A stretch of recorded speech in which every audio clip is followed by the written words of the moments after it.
There are many global issues. Bolo.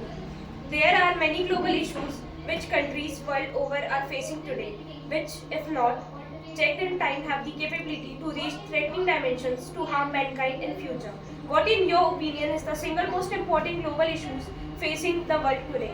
First, global warming. Second, pollution. Or third, conflict and war. Okay, please start. Speak one at a time. So friends, in my opinion, all three are equally playing the role, because as we can see that due to the conflict and war, pollution is happening. Because in the war, nuclear weapons are used and other weapons are used, which ultimately creates the pollution. And because of the pollution, we can see that global warming is rising, and as well as we can see that recently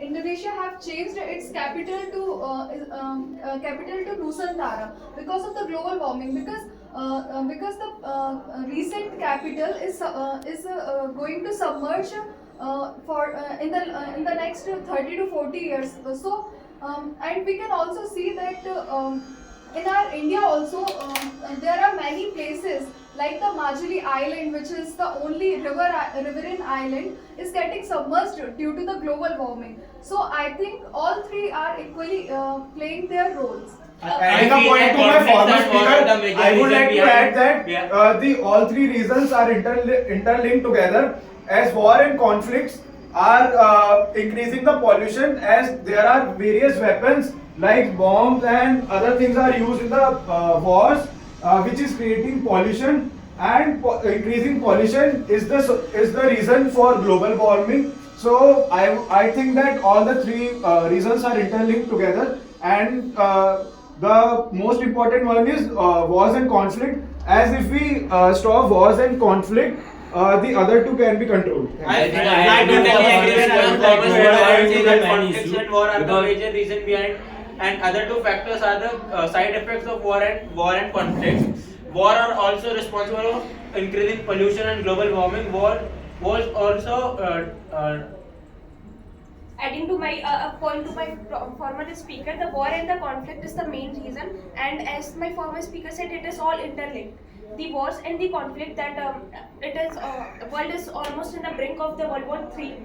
Many countries are fighting around with each other, and that creates so much of pollution. So that would lead to the pollution, and the pollution will later on lead to the global warming. It is not like that the global warming is not one of the main reasons, but also we can, as we have all seen, that the global warming is everyone is facing it almost a decade earlier. But that is not one of the reasons that could be the main reason. And global warming, like we can all see that the average temperature has risen to the almost 3%, 3 degrees Celsius in the last 50 years, which has not even seen in the latest century, that it has only risen to 1.5 degrees Celsius from the Mughal time eras to the 21st century. So global warming cannot be the main reason, but the pollution and the wars and the conflicts can lead to the global warming, and all three could be the main. Adding to my former speaker, I would like to add that wars and conflicts result in the depletion of a country's resources, and they can really harmfully had an adverse effect on the economy of the country.